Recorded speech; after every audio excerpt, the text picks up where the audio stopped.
रोज सुबह उठिए, उठ के सबसे पहले स्नान करिए, बाकी सब काम बाद में होना चाहिए। कई मैया क्या है, पहले तो घर का पूरा काम करेंगी, भोजन बना लेंगी, उसके बाद फिर दोपहर तक स्नान इत्यादि। तो ये सब शास्त्र के अनुसार ठीक नहीं है। सबसे पहले उठ के स्नान करिए, बाकी सब काम भोजन सब बाद में। तो प्रातःकाल उठ के स्नान करके फिर अपने घर के जो भगवान हैं उनकी थोड़ी पूजा करिए, उनको स्नान आदि करवाइए, थोड़ा माथे पर चंदन लगाइए। चंदन लगाने से ये पहचान है आपकी। आपका कोई पति है, ये किस बात से पता चलता है? माता जो होती है वो अपने मांग में सिंदूर भरती है। हमारे यहाँ तो फिर भी इतना सा भरती हैं, आप तो पूरा दूर से ही देख के एकदम रेड लाइट समझ में आ जाए। किसी ने पूछा ये मैयाओं की जो बिंदी होती है ना, लाल क्यों होती है? बोले जैसे कैमरा चलता है ना, तो कैमरे में जब रिकॉर्डिंग चालू होती है तो उसमें लाल कलर का एक बटन आता है कि रिकॉर्डिंग चालू हो गई है। तो मैयाओं लाल बिंदी लगाती है, इसका मतलब उनकी 24 घंटे की रिकॉर्डिंग चालू है। पूरा सीसीटीवी चल रहा है, कौन कहाँ क्या बोल रहा है, क्या कर रहा है, सब चलता है। तो ये इस बात की पहचान है कि आपका कोई पति है। अब ये कैसे पता चलेगा कि आपका कोई जगत पति है? एक तो जगत का साधारण पति हो गया, एक हमारा जो नाथ है, जो स्वामी है, हमारे सर्वस्व, वो कैसे पता लगेगा कि हम उनके हैं?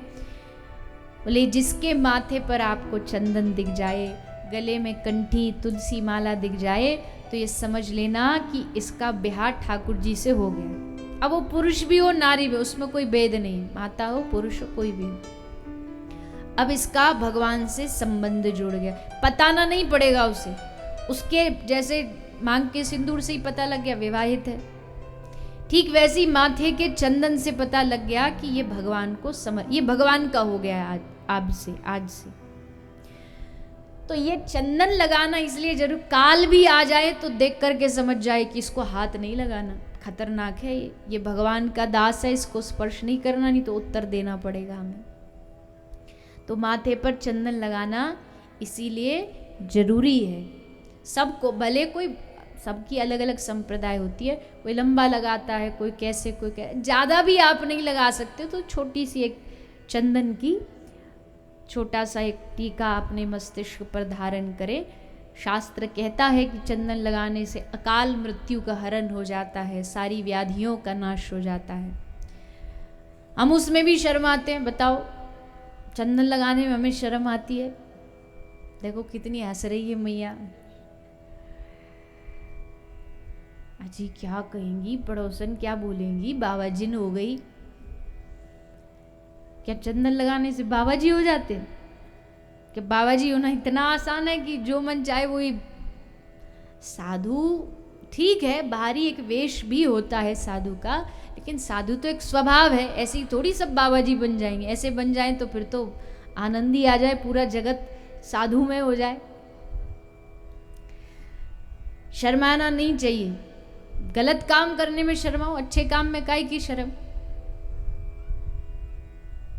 गलत काम में हमें कोई शर्म नहीं आती, गलत पहनने में हमें शर्म नहीं आती, गलत करने में नहीं आती, तो फिर अच्छे काम में काहे की लज्जा? तो बिना शर्म किए, बिना संकोच किए, लोग एक दिन अरे आप अच्छा काम करोगे लोग तो तब भी कहेंगे, बुरा काम करोगे लोग तब भी कहेंगे, कुछ तो लोग कहेंगे। आगे क्या लाइन है? लोगों का काम है कहना, छोड़ो बेकार की बातों को, कहीं बीत ना जाए रहना।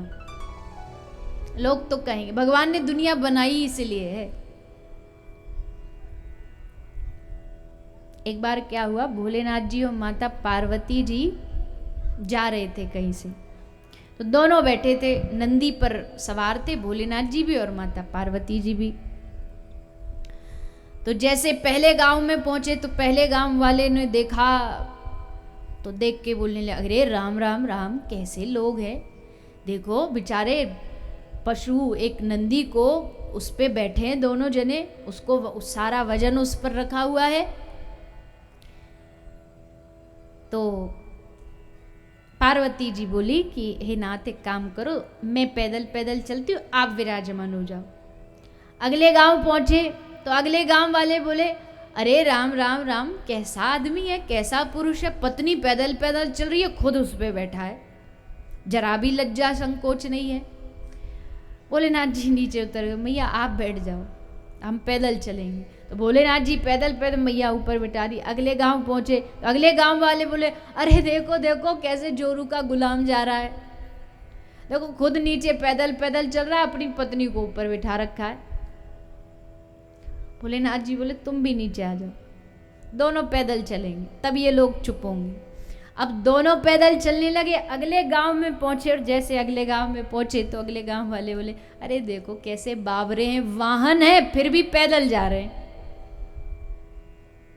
यही दुनिया की रीति है, आप कुछ भी कर लो लोग तो कहेंगे ही कहेंगे। आप लोगों का कहना और लोगों का मुख बंद नहीं कर सकते हो। आप बस ये करो, अच्छा करो, कि गलत काम कर मत करो, अच्छा करने में शर्माओ मत, तो भले थोड़ा हो अपने मस्तिष्क पर चंदन लगाना चाहिए। आपके घर में भारतीय घर में ऐसा तो हो नहीं सकता कि घर में मंदिर ना हो, सबके घर में मंदिर होता है, सबके घर में ठाकुर जी होते हैं, कोई चित्र फोटो रखता है, कोई लड्डू गोपाल जी रखता है, कोई मूर्ति रखता है, सबका अलग अलग भाव होता है। तो आपके घर में जो भी भगवान हो, जो भी मूर्ति हो, आप उसको बड़ा स्नेह से रखिए, प्यार से, प्रेम से, लाड से रखिए। ऐसा नहीं होना चाहिए कि घर में अलमारी में ला के बस ठाकुर जी पटक दिए और बेचारे वहाँ अकेले दिन रात पड़े रहते हैं, ना उनको कोई देखता है, ना उनका कोई भोजन, ना कोई लेना देना, बस जब मांगना होता तब उनके सामने पहुंच जाते, गोपाल जी ये दे दो, ठाकुर जी ये दे दो। ऐसा नहीं होना चाहिए। अपने घर के ठाकुर को, जो घर में आप भोजन बनाते हो, पहले भगवान को भोग लगाइए। अच्छा, कौन कौन है जो अपने घर का भोजन पहले गोपाल जी को लगाता है, बताना। मतलब गोपाल जी मतलब कोई भी आपके घर में जो शंकर जी हो, शिव दरबार हो, राम, कौन कौन भोग लगा के खाता। देखो अब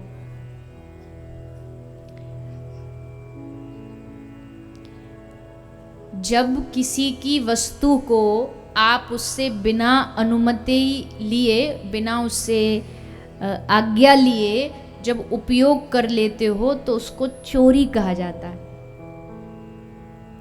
तो अन्न किसका दिया है? भगवान का। जल किसका दिया है? भगवान का। हम जो भी भोजन ग्रहण कर रहे हैं, फल सब्जियां, ये सब पृथ्वी प्रकृति ने हमें दिया। प्रकृति भगवान ने बनाई तो सब कुछ दिया भगवान का। अब भगवान का दिया अगर बिना उनसे परमिशन, आज्ञा लिए खाओगे तो इसका मतलब आप चोरी कर रहे हो। इसलिए जो भी खाते हो पहले भगवान को भोग लगा के खाना चाहिए।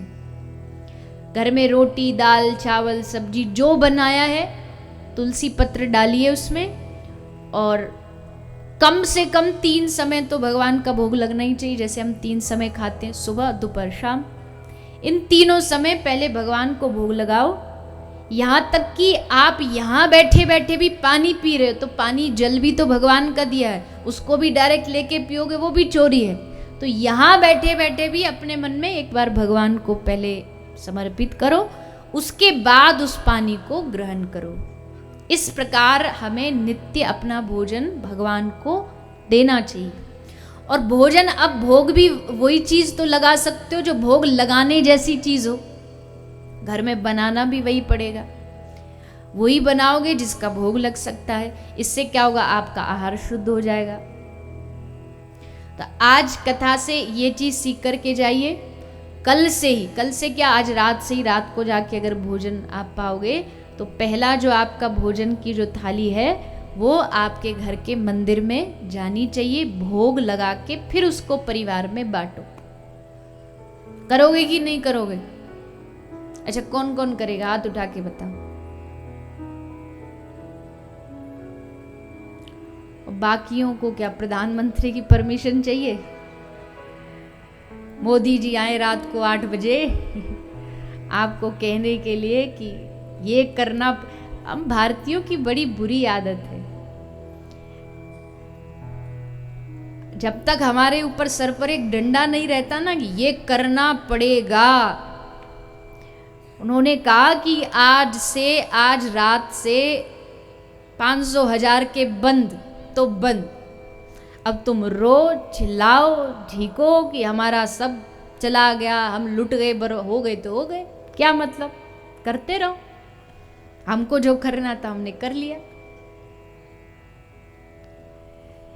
लेकिन भागवत कथा में आप बैठे हो, कोई भी श्रोतागण बैठता है तो वो श्रद्धा से यहाँ की बात मानता है। यहाँ किसी प्रकार का कोई प्रेशर नहीं होता, जबरदस्ती नहीं कि मानना ही पड़ेगा, हमने कहा है तो आपको मानना ही पड़ेगा। मानो न मानो आपके भले के लिए, आप मानोगे तो आपका जीवन अच्छा होगा, नहीं मानोगे तो अब तक का जैसा जीवन चलता आ रहा है, खाना पीना सोना ये सब चलता रहेगा। तो भोग लगा करके ही ग्रहण करना चाहिए। ऐसी चीज ही घर में बनाइए जिसका आप भोग लगा सकते हैं।